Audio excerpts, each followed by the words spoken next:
Quoi comprendre de la sentence pour homicide involontaire de Derek et Régis Michaud? Et comment se porte la santé mentale des Témiscabitibiens? Voilà les questions qu'on s'est posées pour vous.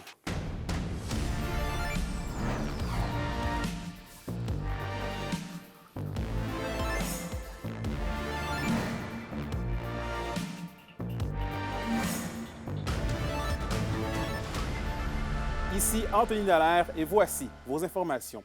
On débute le bulletin à Val-d'Or puisque Derek et Régis Michaud ont écopé tous deux d'une peine de 10 ans de pénitencier. Et Félix, cette sentence vient après que les deux frères aient plaidé coupables le 30 janvier dernier d'un homicide involontaire sur la personne de Johnny Nayassi.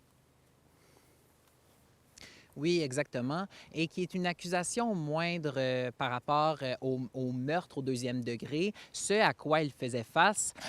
Donc, les événements remontent à la Saint-Jean-Baptiste 2022. Derek a commencé la bagarre avec M. Nayassit pour un geste antérieur jugé inapproprié. Par la suite, son frère l'a rejoint et à la suite de la bagarre, ils ont laissé le corps de M. Nayassit à l'agonie sur le perron d'un voisin et il est décédé à la suite de ses blessures, comme l'a révélé l'autopsie.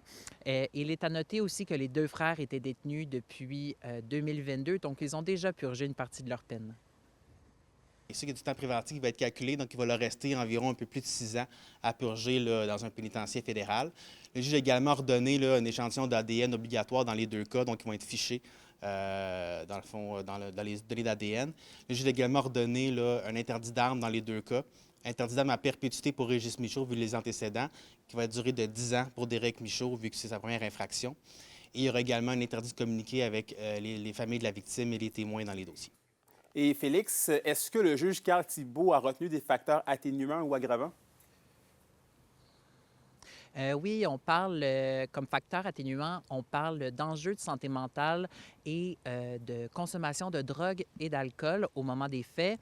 Il y a aussi le fait que Derek n'avait aucun antécédent. Du côté des facteurs aggravants, toutefois, Régis, lui, présentait une feuille de route plus considérable, avec notamment des historiques de violence. Et en terminant, Anthony, les deux frères seront suivis durant leurs années en prison pour évaluer les conditions qui seront mises en place quand ils en sortiront. Merci, Félix. Parlons d'un sujet bien délicat maintenant, avec environ 21 suicides par tranche de 100 000 habitants l'année dernière. L'Abitibi-Témiscamingue est la troisième région du Québec avec le plus haut taux de suicide. Reportage d'Alexis Dumont. Ben oui, c'est certain que ça nous attriste toujours, puis on se sent impuissant aussi face à ce taux de suicide-là. Mais je pense que si tout le monde fait sa part, je pense qu'on peut changer le taux de suicide. Le haut taux de suicide dans la région inquiète certaines intervenantes du milieu qui souhaitent rappeler l'importance de demander de l'aide, ce qui représente la base et qui peut changer beaucoup de choses. Prenons le temps, allons vérifier un petit peu plus loin. Puis je pense qu'on peut changer des choses. Et être vigilant, c'est ça. Être vigilant, c'est tout changement de comportement, de consommation. C'est tout ça. L'étude de l'INSPQ mentionne que les régions très éloignées d'un grand centre sont souvent plus à risque de développer un taux de suicide élevé. On sait par exemple que la défavorisation, la pauvreté, mais qu'est-ce qu'on appelle plus en termes scientifiques la défavorisation matérielle et sociale. Donc le fait d'être plus isolé socialement, d'avoir moins un groupe d'amis, puis là aussi le fait d'être matériellement, donc le fait vraiment d'être financièrement moins avantageux, d'avoir pas tant... Donc on sait que on appelle ça des indicateurs de pauvreté sociale et matérielle. On sait que ça, c'est associé au suicide au Québec, on l'a vu. Et comme quoi chaque petit geste peut avoir un impact significatif. Tu sais, on pense qu'aider une personne suicidaire, c'est gros. Un petit geste va changer le cours de la vie de la personne. Puis ce petit geste-là, c'est ça la petite épingle, la petite tape sur l'épaule. Merci d'être là, merci d'être dans ma vie. Hey, c'est le fun, grâce à toi, on fait ça. L'estime de soi, ça commence en bas âge. Dès qu'on se sent important, qu'on sent qu'on est apprécié, bien, ça nous donne justement le goût de poursuivre notre route. Rappelons que jusqu'à samedi se déroule la semaine de la prévention du suicide. De nombreuses activités sont d'ailleurs offertes dans le but de sensibiliser au maximum la population. Alexis Dumont, RNC Nouvelles. Dans le même ordre d'idées, avant de commettre l'irréparable, il faut savoir repérer les signes de stress et, si possible, bien les traiter. Voici donc mes entrevues réalisées avec 2 spécialistes de la santé et du bien-être mental. Brigitte Laliberté, directrice générale du Centre de prévention du suicide de Rouyn-Noranda. Moi, c'est Marie-Pierre Héroux, je suis travailleuse sociale. Constatez-vous une augmentation clinique des demandes d'aide en lien avec le stress, l'anxiété depuis les dernières semaines et derniers mois? Depuis que les mesures sanitaires ont arrêté, on voit une augmentation des demandes d'aide générales, autant pour les personnes endeuillées, les personnes suicidaires ou leur entourage. Et c'est sûr que ces gens-là vivent beaucoup de stress et d'anxiété, effectivement. Je dirais que la pente est constante. Donc, ça représente environ, là, je vous dirais, 80-90 de ma clientèle actuellement. Dans le contexte actuel, est-ce que c'est normal d'être stressé? Le stress est normal. Le stress, c'est une réaction physique à des événements X. L'anxiété, c'est souvent quand on se projette puis qu'on ne sait pas où on s'en va.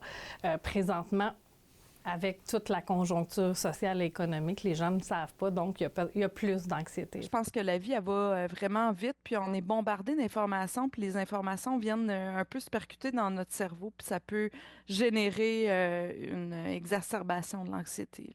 Notamment quand on regarde la plateforme Facebook, puis qu'on regarde une information comme, justement, présentement, là, Trump, on est comme... en danger économique, si on veut. Puis l'information, on va regarder notre fil d'actualité, puis elle va revenir, puis elle va revenir. Il y a des gens qui en parlent. Donc, ça vient s'imprégner dans notre cerveau, un peu comme si on pèse sur un bouton panique. Puis à force de peser sur le bouton panique, bien, il peut rester enclenché. On remarque une augmentation dans nos services d'enfants qui vivent de l'anxiété. Il ne faut pas oublier, comme parents, quand nous, on est anxieux, on est stressé, veut pas, on le transmet à nos enfants. Nos enfants sont des éponges. Fait qu'eux aussi, il faut leur apprendre à bien gérer ça. Et on a, entre autres, un programme qui s'appelle « Vide ton sac » qu'on offre aux écoles primaires. Cette année, c'est les élèves de 5e année qui vont apprendre un peu c'est quoi les saines habitudes de vie pour prendre soin de leur santé mentale. Comment on peut, de manière rationnelle, prévenir notre anxiété, notre stress, sans oublier ce qui nous entoure? La base pour prévenir puis pour traiter, c'est d'avoir un équilibre.